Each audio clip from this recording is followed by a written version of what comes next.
Instalaciones extraterrestres submarinas. Ahora vamos con ello, entramos.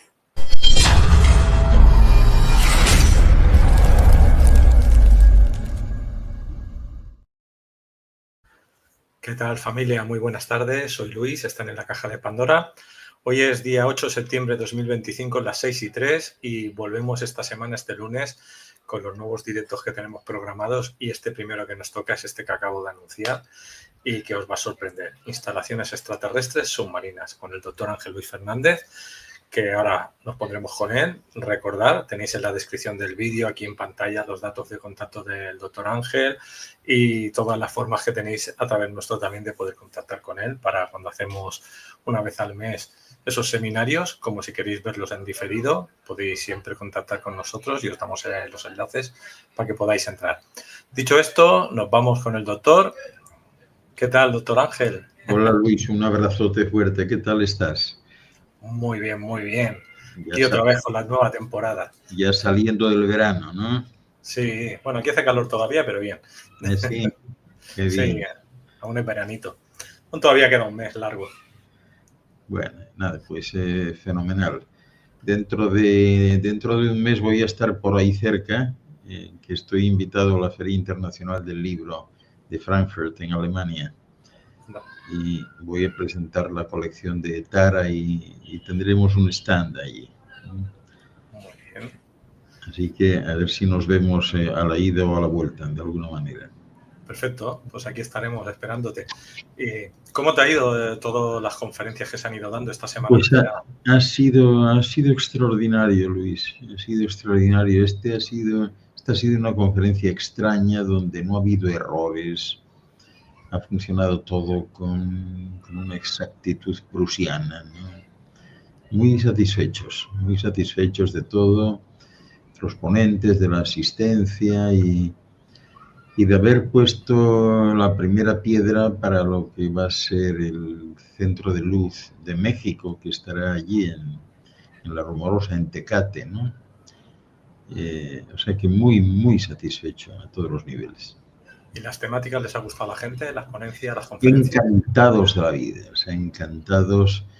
Ha habido de todo, absolutamente todo. Imagínate, es que fueron 111 ponentes al final. 111 ponentes, cada uno mejor que el otro, incluyéndote a ti. O sea, muy bien. Muchas gracias. Muy pues, bien. Hoy, si quieres, vamos a empezar con la temática de instalaciones extraterrestres submarinas. Pues yo te dejo que comentes y luego ya si eso te hago preguntas. Muy bien.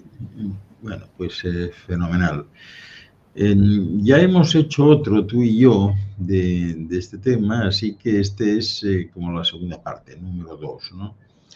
De las instalaciones que hay en el mar, ¿no?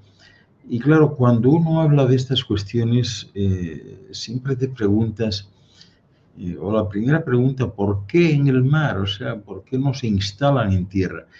Bueno, pues la razón es obvia, ¿no? Porque el océano es mejor. La mejor parte de vida de esta esfera está en el océano, no está en tierra. En tierra está lo peor, por decirlo así, ¿no? Y además, pues hay una cuestión de discreción, de pasar desapercibidos, ¿no?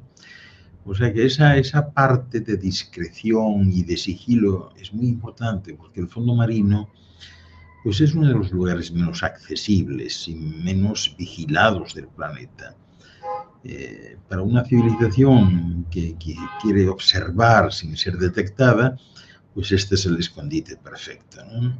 Y es ahí donde están la mayor parte de bases, vamos a llamarlas así, de instalaciones, ¿verdad? Por eso las profundidades oceánicas ofrecen pues lo mejor. Por lo pronto, oscuridad, estar en un hábitat extraordinario con poca o nula interferencia humana. Después, allí se goza de una cierta estabilidad ambiental que no hay afuera. O sea, en la Tierra, pues todo lo que son ese tipo de terremotos, vientos, huracanes, no los hay en el seno del mar, ¿no? Y bueno, hay ciertas zonas del océano profundo en donde las condiciones son muy estables siempre, ¿no? una temperatura constante todo el tiempo, una ausencia de tormentas, ¿no? No hay radiación solar o viento, ¿no? De manera que para equipos sensibles o experimentos a largo plazo es ideal, ¿no? Y luego si nos referimos, por ejemplo, a recursos especiales, únicos, diría yo, y si quienes vienen de fuera tienen interés en la biología terrestre, pues no se puede olvidar que el océano, o sea, los mares albergan más del 80% de la biodiversidad del planeta, ¿no? Y esto incluye formas de vida extremófilas que podrían interesarles, especialmente igual que empiezan a interesar ahora a los científicos aquí, ¿no? Si se trata, como decía al principio, de evitar o protegerse contra las amenazas, pues bajo el mar estarían a salvo de catástrofes terrestres, ¿no? Erupciones, todo lo que tiene que ver con las guerras, los impactos de meteoritos menores, pero sobre todo el impacto de la curiosidad humana, ¿no? Por esa razón, o sea, el mar, hay que tener en cuenta que el mar es lo que define al planeta, no la Tierra. De hecho, este planeta debería llamarse mar y no Tierra, ¿no?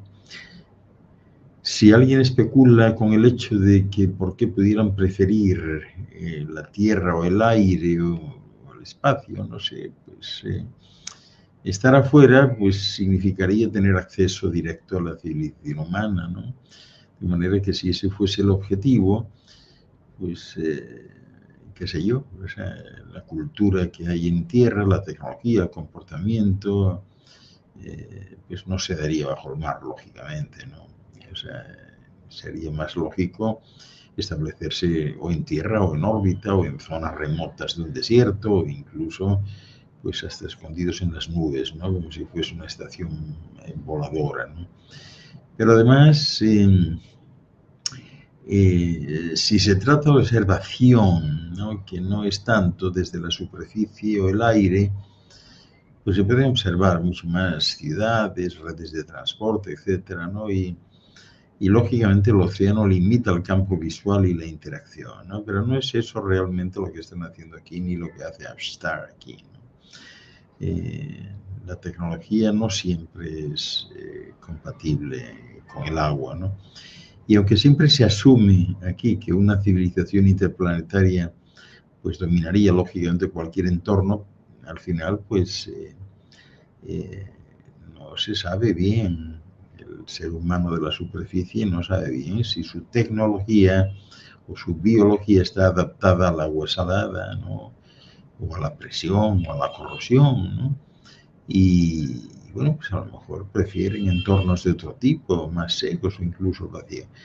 Pero la práctica nos demuestra que no, que lo que les interesa es el mar, ¿no? Y hay un montón de instalaciones subacuáticas, ¿no? Que vamos a ir poco a poco desglosando, ¿no? Claro, hoy por hoy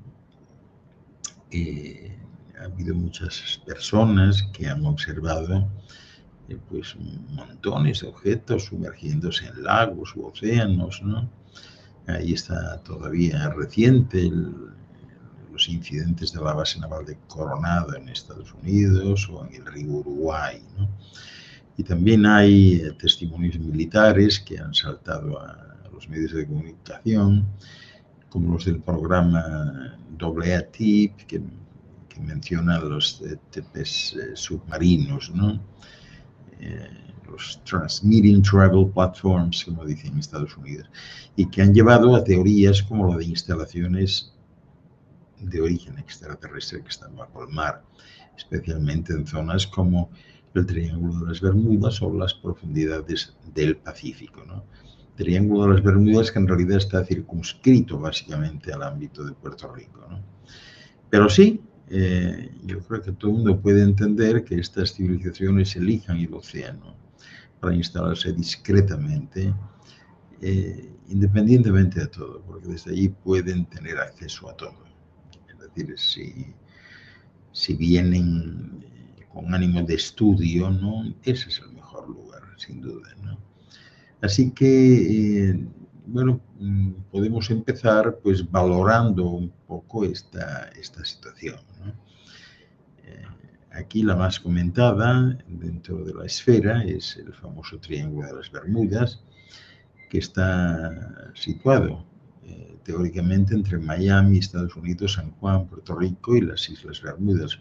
Por eso se llama así, ¿no? Es decir, esto cubre un área de algo más de 1 millón de kilómetros cuadrados en el Océano Atlántico, ¿no? ¿Por qué empezó esto a ser sospechoso de que algo pasaba ahí?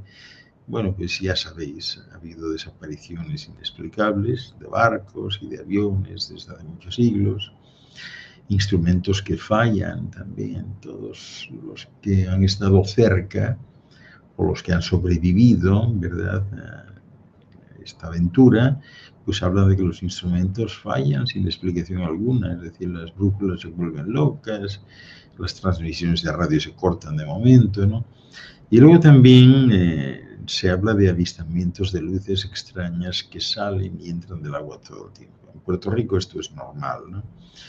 Hay testimonios también, lógicamente, de pilotos y de marineros que describen literalmente puertas de agua o túneles luminosos, ¿no? Hay casos puntuales de marineros que han atestiguado varios, cuando digo varios, marineros de un barco, o sea, no fue uno ni dos, sino marineros de un determinado barco que de repente pues comentan que se vieron acercándose pues a una especie de nubosidad, pero con un agujero central que parecía como una puerta o algo, y entonces el barco se encaminó a ese lugar, atravesaba la puerta y volvía a salir inmediatamente en otro sitio, pero 500 kilómetros más adelante, ¿no? Claro, hay muchas teorías al respecto, ¿no? Siempre se ha hablado de ciudades submarinas o de la base Atlantis, ¿no? Uno de los ufólogos, investigadores más importantes del mundo, ¿no?, muy controvertido también, George Van Tassel, o incluso uno de los primeros contactados, como fue George Adamski, pues siempre afirmaron que bajo el Triángulo de las Bermudas existe una base extraterrestre. Decían ellos que posiblemente construida por seres de Sirio de Orión, ¿no?, y que usan el lugar como portal dimensional o como puerto interestelar. También siempre fue muy conocido, ¿no?, lo del túnel electrónico de Bruce Jernan, allá a finales de los 60, ¿no? Un piloto que también, al igual que os comentaba antes del barco, afirmó lo mismo, ¿no?, que atravesó una especie de nube que era un túnel y que también se movió un montón de kilómetros adelante en el tiempo y en el espacio. Y él definía eso como una especie de corredor de transporte controlado por lo que él decía inteligencias no humanas bajo el océano, ¿no? Hay otras teorías también que hablan de una estructura cristalina inmensa de energía en el fondo marino y que está detectada por sonares militares, ¿no?, que actuaría como un estabilizador de portales o un generador, ¿verdad?, de campos de fuerza magnéticos, y otros lo comparan con una máquina de agujeros de gusano. Esto que estás proyectando ahora, pues es muy importante. Este es un dibujo que hicimos hace ya años, ¿no?, sobre una instalación que está justamente frente al Tuque, en Ponce, Puerto Rico, ¿no? Este es el lugar, que veis aquí, es el lugar donde se prueban los árboles frutales de esta esfera, ¿no?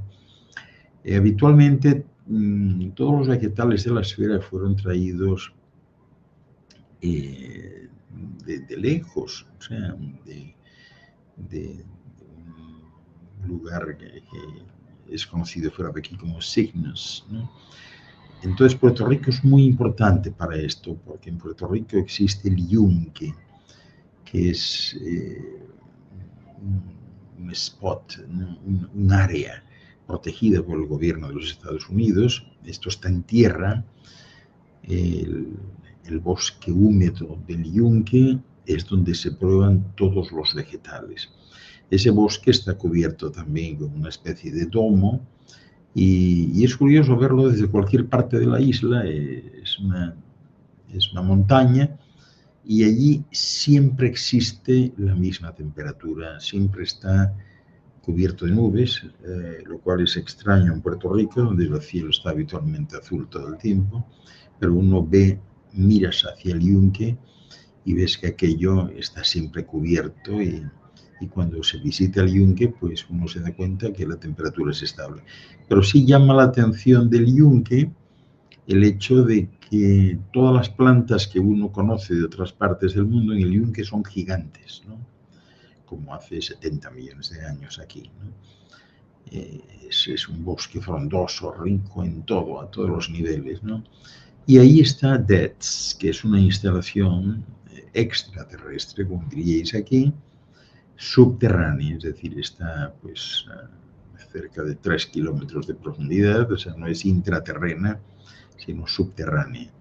Y esta instalación de DETS es una instalación biológica y botánica, ¿no? Y es donde se prueban las plantas, ¿no?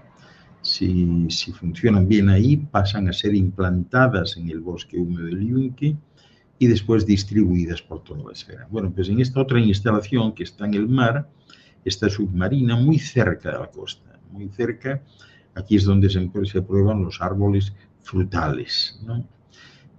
Aquí están representados esta especie de estructura central que parece un platillo volante, pero que no lo es. Esta es la parte de encuentro, la parte, vamos a llamar, social, ¿no? Luego a ambos lados veis que hay otras dos partes que pudiéramos llamar residenciales y luego estos conectores en forma de arco pues son unos pasadizos hechos de algo así como luz sólida y uno se desplaza allí en unas unidades que los antiguos indios Hopi, Lakotas, al recordar el tiempo en que lo utilizaban, llamaban cachinas, ¿no? Que es como una especie de plataforma de medio metro de diámetro donde uno se pone encima de ellas y circula por ahí. Esto está en Puerto Rico, ¿no? Lo mismo que hay otras instalaciones ahí justamente en el Tuque. Es muy significativo ver una serie de islotes que hay, sobre todo si el viajero pasa por esa zona, por lo que llaman la carretera, la autopista militar o la carretera militar. Después de salir de Ponce, hay en un elevado una instalación del Hotel Holiday Inn que tiene un magnífico servicio de restaurante y cafetería y desde cuya terraza se ve allí mismo el mar. Y hay unos islotes, que son unos islotes vegetales, ¿no? Que son muy especiales porque tú los ves, los fotografías, si se te ocurre ir al día siguiente a fotografiarlos, los islotes han cambiado de sitio. O sea, hay muchas instalaciones en ese sentido. Ahora os estamos presentando aquí, por ejemplo, instalaciones en San Luis Obispo, en California, que son plantaciones de piedras especiales, que esas son piedras que ayudan a los arrecifes de coral a contener precisamente la erosión y el anegado de territorios, ¿no? Hay otras fotos que están tomadas desde Google Earth que podéis ir viendo, o sea, la trayectoria de antiguos túneles que todavía existen. Algunos están rotos, o sea, por los movimientos sísmicos y se nota, pero evidentemente son cualquier cosa menos formaciones geológicas naturales. Se ven perfectamente bien, ¿no? Y si seguimos viendo estas fotos, pues veremos cómo esta es en la zona de Perth, Australia. Allí hay una instalación submarina que cualquiera puede apreciar, que se trata de instalaciones no humanas, ¿no? Son laboratorios para el estudio de la fauna y la flora marina y también desde ahí se estudia el comportamiento de la humanidad desde los mares. Ahí entran, salen y efectivamente pues utilizan estos lugares para pasar totalmente desapercibidos, ¿no? Estas cosas son así realmente, ¿no? Hay en el Atlántico siempre hay grupos que creen que estas bases pues no las construyeron del todo los extraterrestres, sino que fueron heredadas de una civilización anterior, la Atlántida, cuya tecnología pues aún funciona, ¿no? Claro, se basan en esto porque en el fondo del triángulo, si volvemos a la zona de Puerto Rico, pues hay una serie de formaciones geológicas extrañas, ¿no? Incluyendo volcanes submarinos y cañones muy profundos, ¿no? Y bueno, pues hay una explicación también que se ha ponderado en algún momento, y es que hay escapes de metano que pudieran hundir barcos, ¿no? Lo que pasa es que estos barcos que desaparecen en esto que llaman el Triángulo de las Bermudas han aparecido luego más tarde, pero han aparecido pues en medio del desierto del Sáhara o en el desierto de Gobi, ¿no? Y han aparecido y sus tripulantes o algún miembro que queda de la empresa del barco, pues ha reconocido el barco en un momento dado. Claro, es imposible que hayan ido a parar ahí, ¿no? Pero claro, esto requiere pues tiempo para evitar pues que salir un poco de los encubrimientos, ¿no? Y aplicarlo a la coincidencia, ¿no? Porque realmente no existe eso así, ¿no? Curiosamente, hablando del mar, aquí como espacio donde hay más actividad de tipo extraterrestre, también la hay en el mar de la tranquilidad de la Luna, que no es un mar, ¿no? Pero bueno, es una cuenca lunar, ¿no? No sé si recordáis de haberlo oído. En vez de agua, esto lo que tiene es lava solidificada, ¿no? Y está en la cara visible de la Luna. O sea que ahí podéis verlo perfectamente desde Google Moon. Y fue allí donde alunizó la misión de Apolo 11 en 1969, ¿no? ¿Qué es extraño allí? Bueno, pues que lo primero más extraño es que es inexplicablemente tranquilo en lo que tiene que ver con actividad sísmica y magnética. Es como un lugar perfecto para estar, ¿no? Hay algunas fotos de la NASA muy interesantes que muestran estructuras extrañas allí, ¿no? Incluso hay una torre en esa zona que se ha llamado así, la torre lunar, que es una estructura delgada que parece artificial, muy parecida al monolito que existe en shows, en Phobos, en Marte, ¿no? Este cubo en el cráter, claro, sorprende porque tiene una forma geométrica perfecta, ¿no? Y proyecta sombras que no coinciden con el ángulo solar. Es como si hubiese allí luces artificiales, ¿no? También ha habido últimamente pues exmilitares y whistleblowers de los Estados Unidos, como el secretario de Defensa que falleció en su momento, Robert McNamara, ¿no? que hablaron abiertamente y les callaron, ¿no? Hablaron de una base extraterrestre en la Luna ya después de los años 50, ¿no? Y también se especuló con que el alunizaje de Apolo fue también pues, una misión de reconocimiento y que los astronautas, y eso está grabado, vieron estructuras, ¿no? Y hay testimonios de todo tipo de ellos, ¿no? Pero este monolito lunar, que fue muy bien fotografiado allá por el 2020, creo, o 21, que se llamó Reconnaissance Orbiter, ¿no? Fotografiaron esta estructura en forma de losa, ¿no? Como un verdadero monolito, una parte plana y luego una parte que se eleva, ¿no? Claro, alguien pudiera preguntarse, ¿por qué la Luna o el mar? Bueno, pues lo mismo que el mar aquí. Son sitios estables, sin atmósfera, sin vida, no tiene interferencia humana y esto pues está bien, es ideal para estudiar y observar la Tierra y sus circunstancias sin ser vista, ¿no? También hay algunos que andan con la historia, ya habréis oído, de que la Luna es artificial, que es hueca y que dentro pues hay ciudades alienígenas. Bueno, de todo tiene que haber, ¿no? La Luna, lo que sí es cierto es que tiene túneles de lava, ¿no?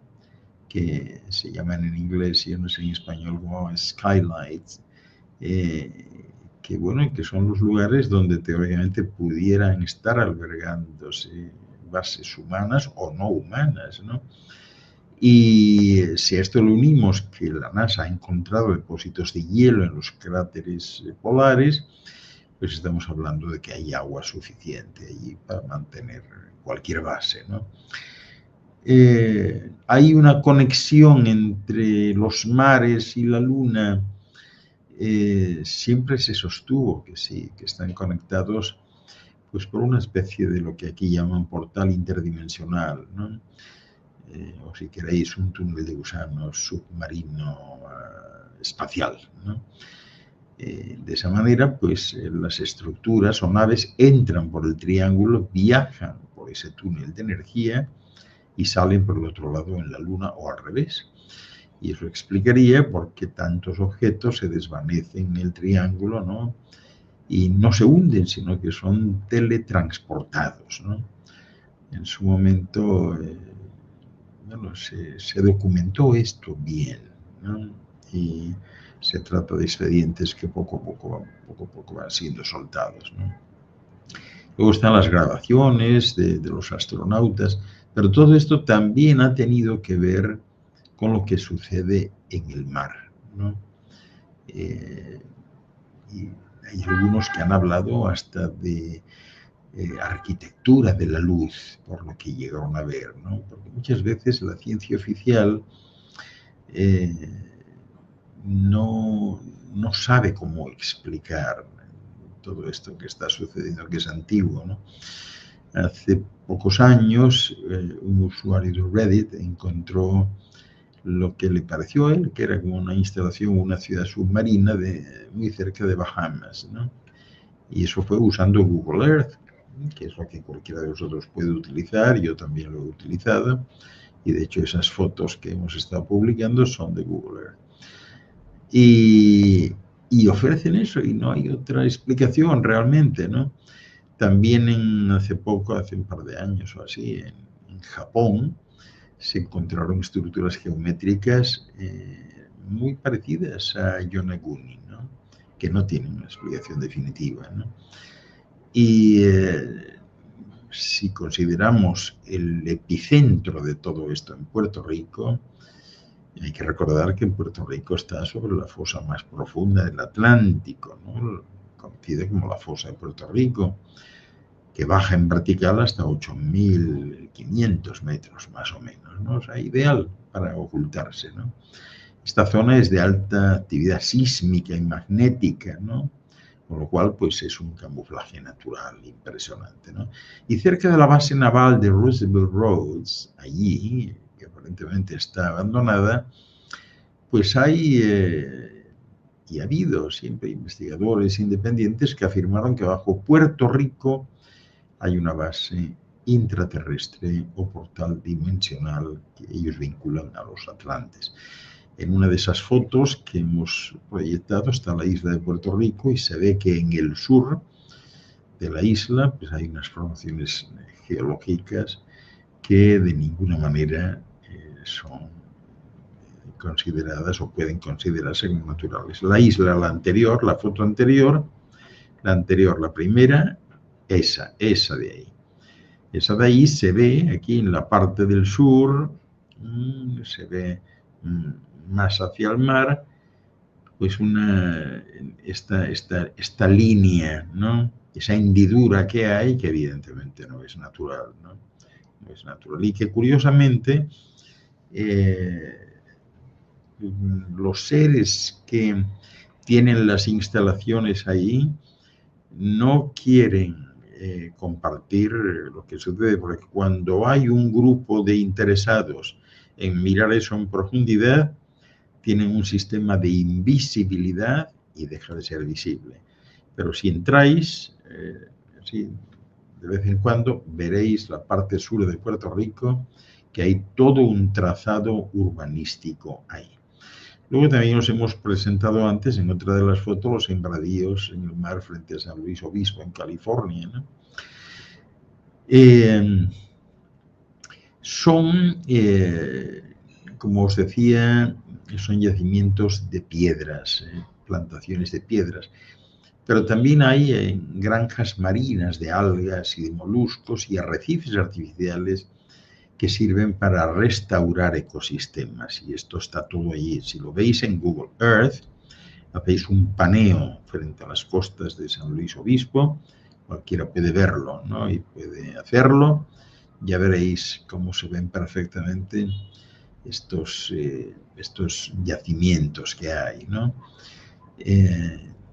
También hay, lógicamente, en la zona patrones geométricos extensos, demasiado grandes, demasiado perfectos, demasiado profundos para ser humanos, ¿no? Se habla de jardines de energía o bioreactores de origen no humano, ¿no? Y esto sirve para detectar estructuras que emiten campos irregulares de energía y que pueden afectar la biología local. Upstart es la que se encarga de esas instalaciones y trata siempre de mantener el equilibrio lo más estable posible, ¿no? En otras de las plantaciones a lo largo de la costa de California, Estados Unidos, pues también si entráis por Google Earth vais a ver otro tipo de cultivos, que en este caso son organismos transgénicos o extraterrestres, ¿no? Son utilizados para biotecnología y para favorecer la actuación del ecosistema, ¿no? Claro, ha habido gente que vive en esa zona y como cerca está una base, que es la base militar de Vandenberg de los Estados Unidos, que es un sitio pues especial de lanzamiento espacial hacia las órbitas polares del sur, pues hay algunos que dicen que a lo mejor es de ellos. No, no es de ellos.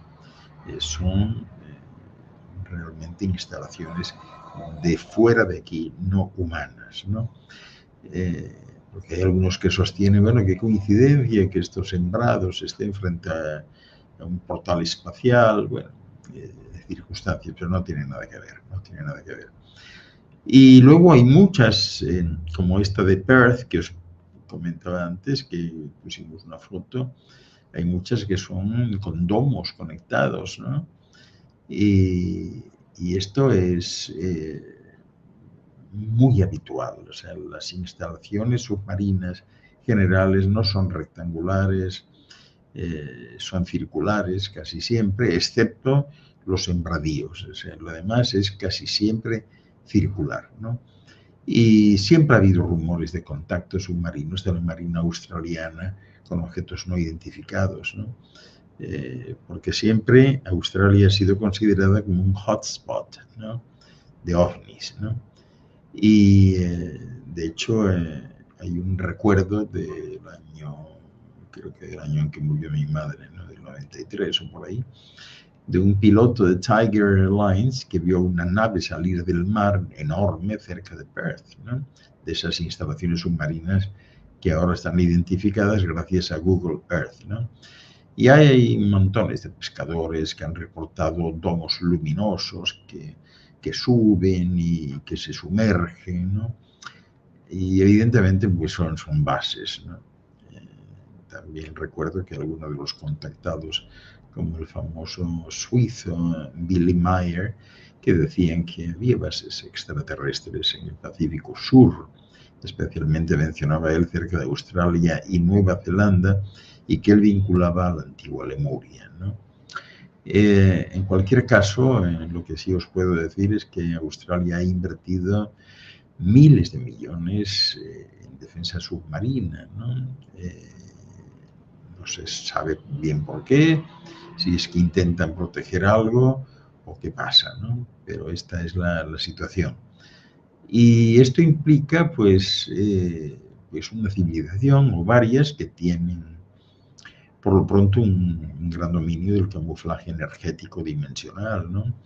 Y que dominan la ingeniería, como se llamaría aquí, a escalas impresionantes, ¿no?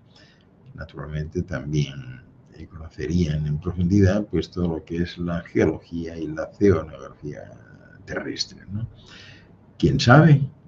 A lo mejor están estudiando la biosfera o monitoreando la actividad humana desde allí, o preparando algo, no se sabe, ¿no? Y respecto de los túneles, que os hemos puesto ahí alguna foto, pues también hay mucho que decir, ¿no? Porque son estructuras lineales, alargadas, con paredes definidas, o sea, no son naturales, obviamente, y que parecen conectar puntos o formar redes, ¿no? Hay áreas, partes de los túneles que han sido rotos por seísmos, y esto, pues, claro, no es normal en geología natural. O sea, porque la naturaleza no hace túneles rectos, no los hace conectados con techos que colapsen simétricamente. O sea que esto es superingeniería o bioingeniería o arquitectura no de aquí, ¿no? ¿Qué más os puedo decir? Bueno, la fosa de Puerto Rico está sobre lo que fue en su momento el centro energético de Atlantis, ¿no? Y hay coincidencias curiosas, ¿no? Porque fijaros qué interesante. Recuerdo leer en algún momento, hace ya muchos años, que un investigador geólogo que se llamó Meyerhoff publicó un mapa mostrando con claridad que las fallas del Caribe forman un patrón hexagonal, y eso es extremadamente raro en tectónica natural. Pero bastante habitual, por otra parte, en ingeniería o redes de energía. O sea que esta red de túneles llamemos no humanos, ¿no? Pues han contado con el beneplácito de muchos contactados y de whistleblowers como Phil Schneider, que fue el ingeniero que más trabajó en ese tipo de bases, y que dejó claro que sí que hay túneles que conectan bases subterráneas y submarinas, ¿no? Y algunos dicen que incluso pues, en la zona de Puerto Rico, que hay más de una civilización que están instalados allí. O sea que realmente algo hay, ¿no? Ha habido gente también interesante, ¿no? Como el doctor Travis Taylor, que es un científico de un programa que depende de la NASA, secreto, y que sugiere en uno de sus libros que en esas zonas como Puerto Rico están situadas sobre nodos o nódulos de torsión espacio-temporal, ¿no? Y bueno, otros hablan de residuos energéticos de portales que alguna vez estuvieron activos y que ahora no lo son, y que colapsaron o dejaron de utilizarse o se desestabilizaron, ¿no? Y bueno, creo que después de esto pues ya os daréis cuenta de que todo este tipo de instalaciones no pueden ser humanas, no son naturales, tienen entre unas miles, las más sencillas y recientes, y otras millones de años, y fueron construidas por seres con una tecnología superior, ¿no? Por otra parte, ¿por qué en el mar otra vez? Y vuelvo a insistiros, es que el mar es lo más importante de esta esfera. La mayor y mejor biología está en el mar, la mayor y mejor botánica está en el mar, la mayor tranquilidad está en el mar. Y aunque el océano cubra pues más del 70% de la superficie de la Tierra, pues es como si fuese una atmósfera, ¿no? Apenas hay allí. En el mar no es como en tierra si veis la esfera terrestre desde fuera, hay áreas muy grandes en la Tierra, ¿no? Que son desérticas, absolutamente desérticas. Y en el mar también hay algo de desierto, pero mínimo en comparación con la tierra, ¿no? Hay una mayoría de áreas submarinas, son de alta biodiversidad, es decir, no son desiertas, ¿no? Está lleno el mar de arrecifes de coral, que son bosques tropicales impresionantes, ¿no? Con miles de especies, ¿no? Después el mar está lleno también de estuarios, de manglares, que son zonas ricas en nutrientes y refugio para un montón de especies, ¿no? Hablando de especies, hay muchas más especies en el mar que en la tierra, ¿no? Y hay fondos oceánicos con surgencias, como la costa de Perú o Namibia, donde tienen nutrientes impresionantes que suben desde las profundidades y alimentan cadenas tróficas completas, ¿no? Existen también en dorsales oceánicas, hay áreas hidrotermales que, aunque están en el fondo abisal, albergan ecosistemas impresionantes, únicos, que están basados en una quimiosíntesis, ¿verdad? Y los desiertos submarinos de baja biodiversidad, como os decía antes, son mínimos, ¿no? Hay, por ejemplo, pues uno, el que se llama o se conoce como Giro del Pacífico Norte o del Atlántico Sur, que son giros oceánicos subtropicales, ¿no? Con aguas muy claras, muy cálidas, pero más pobres en nutrientes, ¿no? Y son áreas costeras de alguna isla, ¿verdad? Básicamente. Luego está la productividad primaria de fitoplancton, que ahí es muy baja, ¿no?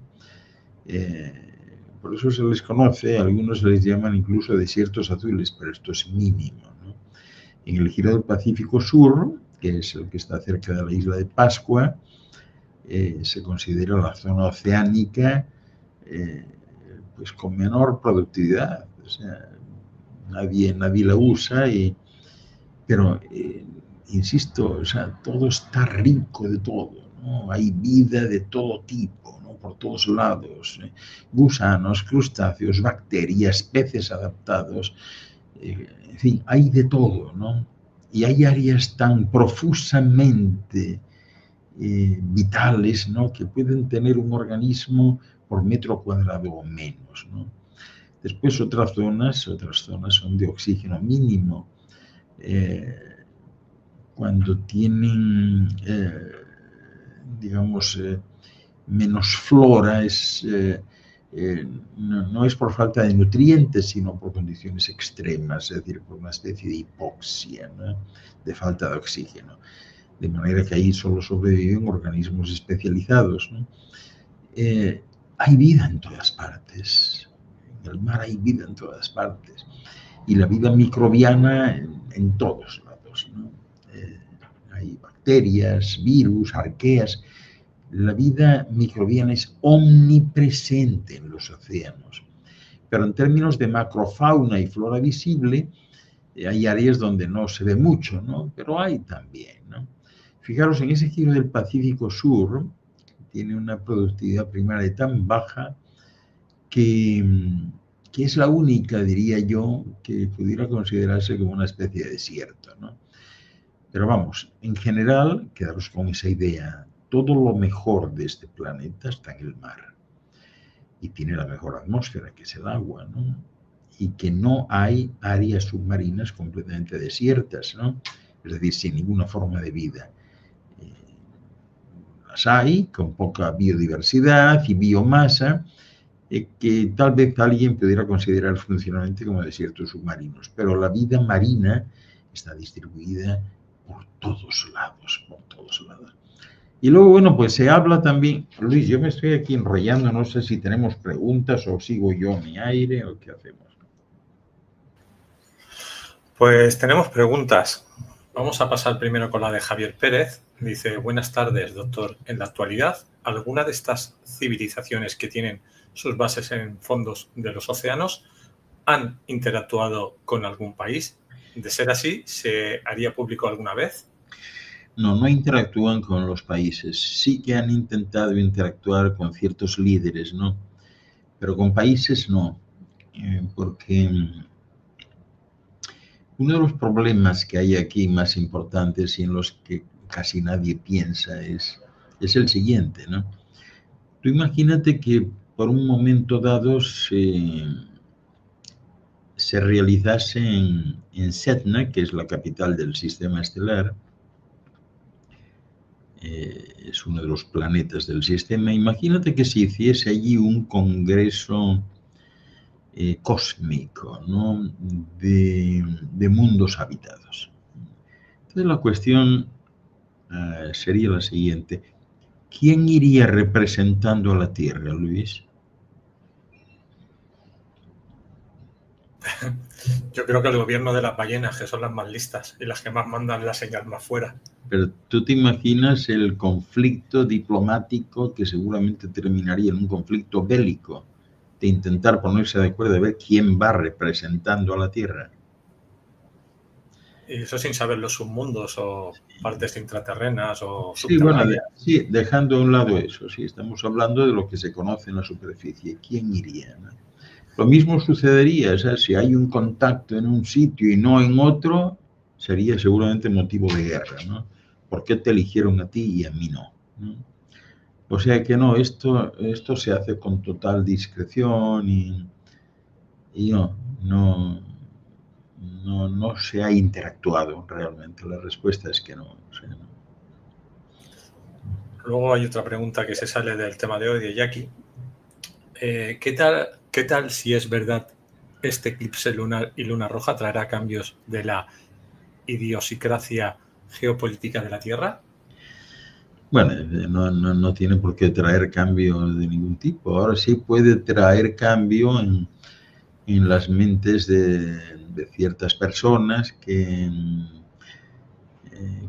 sucumben ante este tipo de fenómenos, ¿no? Y al igual que el poeta se encuentra más inspirado ante la visión de una luna roja, ¿verdad? O que el músico le dedica una canción, pues mucho más allá no hay, la verdad. No tiene mucho sentido. Bueno, pues hoy está la cosa flojita de preguntas. Si quieres vamos entrando en algún tipo de... Espérate que estoy viendo aquí una pregunta de Javier Pérez. Esa ya la hemos hecho. Ah, es la que hemos hecho ya. Okay. Bueno, mira, aquí hay otra. Pregunta Zairen, ¿los cthulhus son marinos? La especie de humanos, esos que son como pulpos. Sí, sí, aparentemente sí. Son marinos, sí. Es que en el mar hay absolutamente de todo, ¿no? Por no entrar en el mundo de las sirenas y sirenos, en el mar hay absolutamente de todo. Pero siempre que nos envían fotos o vídeos de las zonas abisales, nos mandan bichos muy feos y que van en la oscuridad y son luminiscentes o encienden algo de luz para atrapar. Pero claro, por lo que tú estás explicando ahí hay algún tipo de humanidad, de gente parecida a nosotros, pero acuática, que sí que está plantando, sí tiene ciudades, pero en cambio lo que nos enseñan es como un submundo que parece que tiene vida, pero tampoco es tan rica. Bueno, ciudades no hay. Yo creo que si hay algo que yo quisiera transmitir en ese sentido, hay que ir escapando un poco del concepto de ciudad. En los mundos parecidos a este, ligeramente más avanzados, nunca ha habido ciudades, ¿no? Y si las ha habido en algún momento, no duraron mucho, ¿no? Las ciudades son consideradas como trampas existenciales, ¿no? No las hay. En el mundo submarino tampoco hay ciudades. Hay instalaciones individuales, pero no ciudades. Nunca hay concentración de ningún tipo, ¿no? Eso es algo que causa enormes problemas a los seres humanos, causa enormes perjuicios, y no voy a decir que tienen los días contados, pero en todas las líneas de tiempo, en todas las líneas de futuro, en esta área del espacio, no hay ciudades. O sea, debe haber ciudades en una o dos, pero más nada, no hay ciudades. El futuro no contempla ciudades de ningún tipo. Y entonces cuando bajan ahí abajo a hacer esas plantaciones, ¿cómo lo hacen si se supone que nosotros no podemos bajar tan abajo porque la presión nos mata, nos destruye o nos deshace? ¿Cómo que esa gente puede bajar tan abajo? Bueno, tienen otra biología y otra tecnología. Hay tecnologías, por ejemplo, en esta tecnología del tuque en Puerto Rico que mencionaba antes, existe una tecnología de como una especie de esferas individuales que aguanta absolutamente todo. O sea, si tú generas una de esas esferas a tu alrededor, tú puedes ir con la esfera a donde tú quieras. Puedes integrarte incluso en un volcán y no te pasa absolutamente nada, ¿no? O sea, las tecnologías llega un momento en que dejan de ser, como uno considera aquí, tecnología de la electricidad, tecnología del metal, tecnología del cristal, y pasa a ser primero tecnología biológica y luego tecnología mental y luego tecnología de la luz. Son formas de tecnología también, pero que no tienen nada que ver con esto. O sea, no tienen circuitos integrados, no tienen cables, no tiene nada de eso, nada que ver. Son tecnologías de corte mental, derivan de la mente y de la luz. Tenemos más preguntas. Zairen pregunta, ¿y qué pasará ahora que hay submarinos en el Caribe? Se refiere por el ataque de Estados Unidos a Venezuela. Sí, pues nada, no pasa nada. O sea, los submarinos no afectan para nada, ¿no? No afectan para nada. Esa es pues la estructura bélica, el patrimonio de un país que con ellos pues trata de amedrentar a otros de que sigan otra senda distinta, ¿no? Pero no pasará nada, ¿no?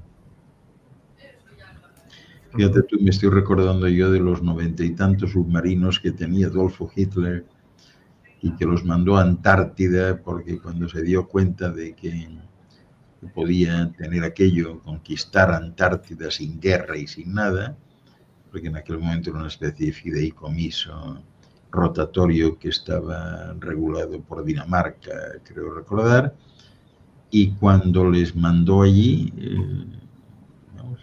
les desaparecieron todos, ¿no? Antes había pasado lo mismo con los Estados Unidos. Fue una de las razones, supongo, por las que perdió la guerra. Nada, no significa nada. Los submarinos, hablando de esto que estamos hablando, pues es como hablar, pues no sé, de la chapa de una botella de cerveza que se cae al mar. Nada, no significa nada. Vale, vamos con Javier Pérez. Nos dice, ¿es cierto que en los abismos más profundos existen animales titánicos más grandes que los que vemos en la superficie? Pues sí, hay algunos titánicos, como dices tú, y otros microbianos, hay de todo. Hay de todo. Son raros, o sea, muchos están en la línea de lo que decías tú, Luis, antes, ¿no? Desarrollan luceferina, que es una sustancia especial que capaz de generar luz, ¿no? Y sí, es cierto, sí.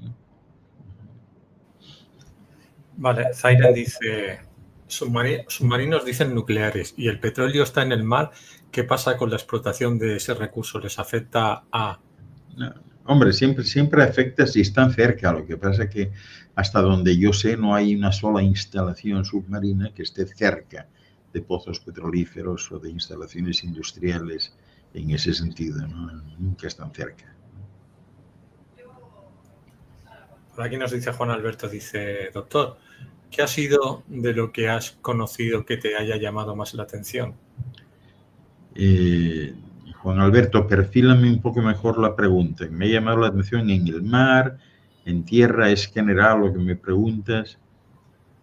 Perfílamela un poco. Yo te lo pregunto para mí. ¿Tú has visto alguna vez que estén esos tiburones que son más grandes que los tiburones blancos?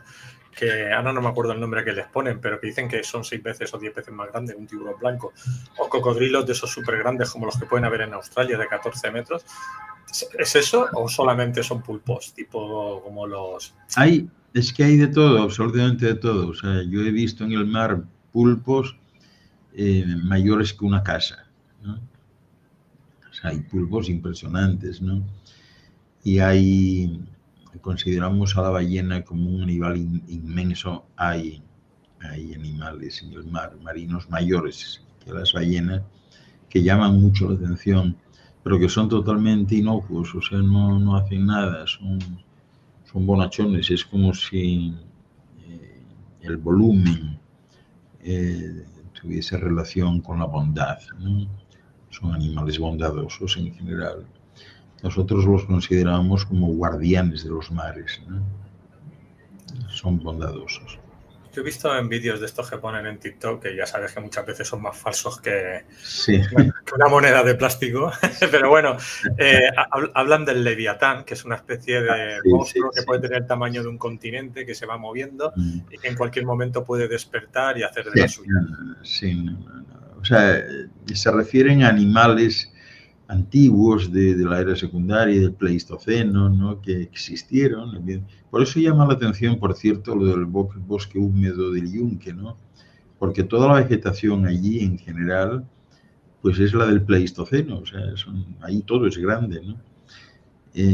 Ahora todos estos, bueno, el Leviatán, considerado como un monstruo extraterrestre, pariente directo de Satanás y demás, o sea, de estos ha habido, ¿no? Y todavía queda alguno por ahí, pero no hasta ese nivel, o sea, grandes como un continente y tal, ¿no? Eso, sí que no, o sea, de eso no hay. Vale. Por aquí te preguntan, ¿el Merkaba es una tecnología mental de luz o de plasma? El Merkaba es una tecnología de la luz, pero tienes que encenderla con la mente, no es plasma. Y tú la haces y lo que estás haciendo pues es un diseño holográfico en cuyo centro te vas a adentrar tú. Y esto es fácil de imaginar porque el concepto es muy simple, incluso en física teórica se puede repetir en cualquier laboratorio. Es decir, se trata de dos tetraedros invertidos que al girar en distintas direcciones, el que va desde la zona, aproximadamente desde la zona genital hasta la cabeza, gira como las agujas de un reloj, y el que va desde el ombligo hasta por debajo de los pies en sentido inverso. Y cuando se les hace girar en ese sentido, lo cual tú puedes generar mentalmente, lo que se hace es generar una esfera en cuyo centro estás tú. Y esa esfera, puede utilizarse como si de un vehículo se tratase, ¿no? Y si no quieres utilizarla como vehículo, porque la puedes hacer más grande o más pequeña, te puede servir hasta para invisibilidad, que es algo a lo que os invito que probéis, que es muy fácil. Estáis en un sitio, os relajáis, cerráis los ojos, generáis el primer tetraedro de una pirámide, ¿no? Aproximadamente desde la zona genital y que termina un palmo por encima de la cabeza o así, y la hacéis girar, o sea, la sentís como es luz, la hacéis girar en el sentido de las agujas de un reloj y a continuación hacéis el otro tetraedro, la otra pirámide invertida cuyo vértice apunta hacia la Tierra. Es como si esas dos pirámides, una apuntase al cielo y la otra hacia la Tierra, ¿no? Y esta segunda pues está más o menos a la altura del ombligo, ¿no? Y la hacéis girar a una velocidad grande en el sentido contrario, las agujas de un reloj. Y entonces veréis cómo se forma inmediatamente una esfera luminosa en cuyo centro estáis vosotros, ¿no? Una vez que la visualicéis ya está la esfera hecha. Vosotros podéis salir en ese momento y si focalizáis vuestra atención en algo puntual, en este caso sería una persona, imaginaros que el que viene de frente pues es el director del banco que anda detrás de vosotros para que regularicéis la cuenta porque estáis en número rojo, si no queréis verle, ¿no? Ni oírle. Y hacéis esto y este hombre vendrá hacia vosotros y no os va a ver. Vosotros lo vais a ver claramente porque estáis ahí, pero él no os va a ver. Sois invisibles para él. Es muy interesante eso. Un día podríamos hacer un vídeo hablando del Merkaba. ¿Cómo dices? Que digo que un día puedes hacer un vídeo solo del Merkaba. Pues sí, recuérdamelo. Recuérdamelo, Luis, y en una futura exposición hablamos del Merkaba. Perfecto. Javier dice, JJ Benítez comentó que él conocía a un comandante de submarinos español que sabía de alguna de estas bases, de sus habitantes y a qué se dedicaban. Es posible. Habitualmente este tipo de instalaciones está en lechos marinos muy, muy, muy abajo, ¿no? los submarinos no llegan tanto, pero sí, es posible, yo no dudaría que así es. Es posible. Aquí dice, pregunta, ¿sirenas han sido vistas por el hombre? ¿Qué buscan? No buscan nada, las sirenas y los sirenos sí existen, las hay, no son exactamente como las pintan, ¿no? Pero sí, son seres que están en el mar y que tradicionalmente han escapado de los seres humanos porque los seres humanos les han hecho daño siempre, ¿no? El ser humano es cazador por naturaleza, y primero caza, mata y luego pregunta, ¿no? Y por esa razón, pues, esto no es tan evidente y no se ha movido tanto, ¿no? Yo personalmente espero que llegue un momento en que todo sea normal y que alguien pueda decir que tiene, pues, a una pareja de sirenos como amigos y que va a verles de vez en cuando a tomar con ellos, qué sé yo, un batido de chocolate, ¿no? O sea, creo que no está lejos el momento en que eso se dé. Mauri, desde Madrid. ¿En las Islas Canarias hay bases submarinas extraterrestres? Pues en las Islas Canarias lo que hay es frente a las costas de Las Palmas, en Gran Canaria, hay una isla que allí conoce todo el mundo como San Borondón, ¿no? La isla de San Borondón es muy interesante porque debe su nombre a un monje irlandés que se llamó St. Brendan, que fue el que realmente descubrió América 1000 años antes que Colón y 500 años antes que Eric el Rojo y Leif Erikson, su hijo, ¿no? Este monje irlandés, St. Brendan, que luego pasó por los ingleses a llamarse Brandon, o sea, de Brendan, en ese proceso que los lingüistas llaman diacronía del lenguaje. De Brendan pasó a Brandon y luego, según fue bajando, llegó a España y de Brandon, Borondón, y quedó en Borondón. Entonces esta isla causa perplejidad en Las Palmas, sobre todo los que viven de cara al mar, ¿no? Porque de repente allí delante de ellos, en un momento dado, aparece una isla. Aparece una isla con árboles y todo. Y es una isla que ha sido no solamente descrita por este monje St. Brendan, sino por marineros cuyos navíos zozobraron y que, bueno, sugirieron que habían llegado nadando a las playas de esta isla, ¿no? Y luego, bueno, pues apareció la embarcación y se subieron y luego la isla desaparece, ¿no? Da la impresión, al igual que la isla de Friendship en Chile, de que este tipo de instalaciones de vez en cuando son antiguas y necesitan subir a la superficie para reciclar el aire que se respira dentro. Entonces se limpia, reciclan, están algún tiempo quiero decir horas o días, no mucho más, y de la misma manera en que apareció la isla, desapareció. Y esto es lo que hay en Gran Canaria. Yo tengo entendido que en las Islas Baleares, concretamente en Mallorca, enfrente hay también una base submarina extraterrestre. Bueno, cuando decimos extraterrestre, de alguien que vive ahí abajo. Sí, eso no lo sé. O sea, no te puedo decir nada en ese sentido porque no sé. No sé. Sí, aquí en España se habla mucho porque hablan de que la gente que va, no me acuerdo el nombre de la playa, escuchan ruidos de como si estuvieran trasteando, construyendo, haciendo, deshaciendo, y se ve que tampoco está tan profunda la especie esta de ciudad.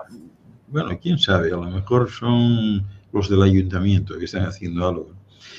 En general, en todo el mundo, donde sí se sabe, pues es como os decía antes, en la costa de Malibu, en California. Están en la isla de Gales también, en Inglaterra. Se ve que entran y salen estructuras todo el tiempo. En el lago Ontario, entre Estados Unidos y Canadá, también lo mismo, entran y salen. En la isla norte, Nueva Zelanda, lo mismo, la misma situación. En el Pacífico Sur también. Lo de Puerto Rico que ya os he comentado. En el lago Titicaca, también si vais allí en algún momento y os alojáis en alguno de los hotelitos o casas que están ahí, vais a verlo por la noche, parece un aeropuerto, entran y salen. En Guantánamo, en Cuba, también, en el lago Erie, al igual que el Ontario, ya sabéis que es donde están las cataratas del Niágara. También dentro del lago Erie, también hay instalaciones de ese tipo. En el lago Baikal, en Rusia, igual, allí además no solo han visto estructuras, sino a personas, ¿no?, vestidas, ¿no? Es decir, están tipificados muy bien, o sea, porque la gente habla y ahora con el internet pues se comenta y están tipificados muy bien en todas partes, ¿no? O sea que esto ya no es como una sorpresa para nadie, o sea, todo el mundo es consciente de que esto hay y posiblemente pues a raíz de esta charla pues la idea es que entendáis que no somos los únicos aquí, ¿no? Y que hay otras personas que están haciendo una labor, en concreto el programa de Ashtar, pues es un programa que tiene instalaciones submarinas en todas partes, ¿no? Lo que pasa que de esas en concreto yo no puedo hablar, ¿no? Pero, o sea, no puedo hablar, pero no debo hablar, ¿no? Y estas están en todas partes, ¿no? Y luego pues están las leyendas también de esas antiguas ciudades, ¿no?, que antes estuvieron arriba, ¿no?, y que ahora están bajo las aguas, ¿no? Como lo que circunscriben al ámbito de Atlantis, cuando Platón describió en los diálogos de Timeo y Critias, ¿no?, y que habló de que había ese tipo de instalaciones submarinas, ¿no? Y en otros sitios también, o sea, porque es muy conocida, porque, bueno, aquí en Occidente no tanto, pero es muy conocida la ciudad del Golfo de Cambat, en India, ¿no?, misteriosa, ¿no?, donde se habla de lo mismo, ¿no?, y de eso se habla desde hace unos 9.000 años aproximadamente, ¿no? Y luego también, por ejemplo, en Pavlopetri, en Grecia, lo mismo, ¿no? Está en la costa sur de Grecia, en la zona de Laconia, y también fue una ciudad extraordinaria que de repente pues se hundió, ¿no? Y ahí está, ¿no? En Jamaica fue el famoso Port Royal también. Fue una ciudad con puerto que tuvo una época de esplendor impresionante porque fue sede del gobierno británico en esa isla, ¿no? Y tenían una base pesquera, un puerto comercial, y estoy hablando del otro día, del siglo XVII, ¿no? Pero de repente, poco después, allá por 1700 o por ahí, pues hubo un terremoto, hundió la ciudad, ¿no?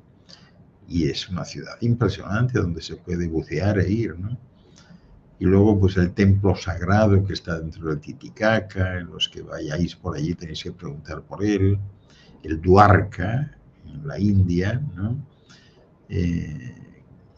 Una ciudad importantísima, ¿no?, que aparece en uno de los textos sagrados de los Krishna, el Mahabharata, ¿no?, y que habla de ella, ¿no? Y hay muchas, o sea, por todas partes, ¿no? El que os mencioné antes de paso, el Yonaguni-ji-ma de Japón, que está súper bien, o sea, se puede visitar buceando, unas estructuras ciclópeas impresionantes, ¿no?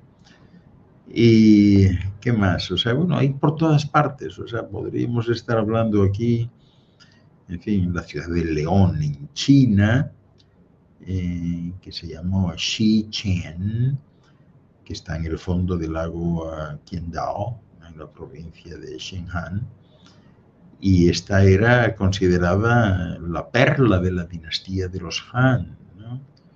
Y también se hundió, o sea, hoy está sobre las aguas, sobre las aguas, si se puede ver, Y bueno, luego habría que hablar de una parte de la ciudad de Alejandría, en Egipto, ¿no? Si vamos al año 300 y pico antes de Cristo, en tiempos de Alejandro Magno, cuando ganó la batalla a Darío III, el rey persa, pues los habitantes de esa área, que hoy es Egipto, lo aclamaron a él como un libertador y líder de un poblado de pescadores que llamaban ellos Racotis, ¿no? Fue cuando se fundó Alejandría, que era y sigue siendo una ciudad portuaria y un faro cultural, ¿no? Lo que pasa es que hubo terremotos también y a finales del siglo XIV, pues gran parte de la ciudad quedó sumergida, ¿no? Y eso se puede ver hoy, ¿no? O sea, hay muchísimo material en este sentido de que hay que revisar. Hay que revisar. Hay de todo, ¿no? No sé si habéis oído hablar también del castillo sumergido del lago Van, que está en Turquía, ¿no? Lo mismo. Este es el lago más grande, o el segundo más grande de Oriente Medio, y hay un castillo allí de 3000 y pico años de antigüedad, ¿no?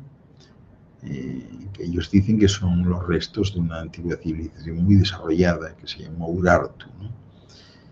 Y el castillo es impresionante porque tiene más de 1 kilómetro de longitud, con paredes enormes de 4 metros, ¿no? Y es también hoy subacuático, ¿no? Y hay muchísimo. En India también podríamos hablar de Mahabalipuram, ¿no? Las ruinas hundidas de Mahabalipuram están muy metidas en el mar, ¿no? Y era también una civilización esa que llegó a lo más alto, impresionante, ¿no?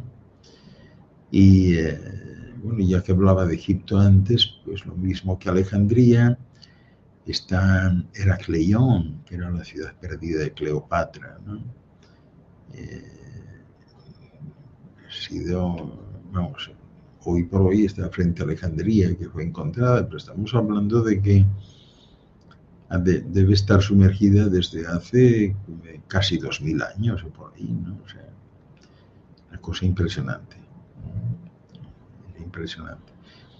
Y lo mismo en Creta igual, hay una parte de Creta, la ciudad de Olous, ¿no? Que también, o sea, estoy hablando siempre de ciudades prósperas, impresionantes, ¿no? Que fueron rutilantes, brillantes, muy desarrolladas, ¿no? Y que en un momento dado pasaron a ser submarinas, como la antigua ciudad de Fujian en China, que es una de las ciudades pues seguramente más intrigantes, ¿no? Porque tiene una historia de miles de años y no se ha estudiado apenas, pero hay muchas leyendas, perdón, en la provincia de Yunnan, ¿no? En el sureste de China, que hablan de otras ciudades hundidas también.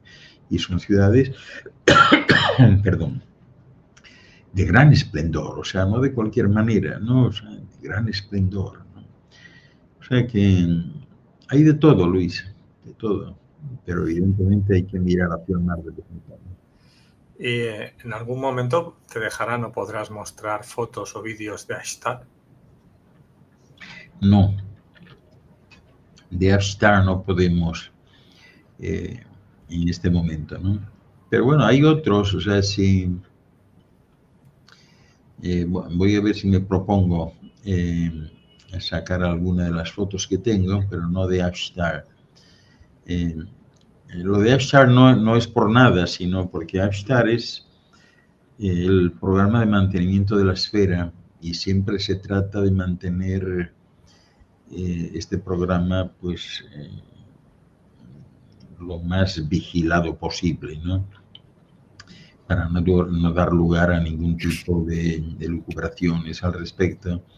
Tú imagínate dónde andamos metidos, Luis, con todo esto de los conspiranoicos, ¿no? Les das una cosa de estas y automáticamente empiezan ahí a... Perdón. Y lo último que se desea es eso, justamente, ¿no?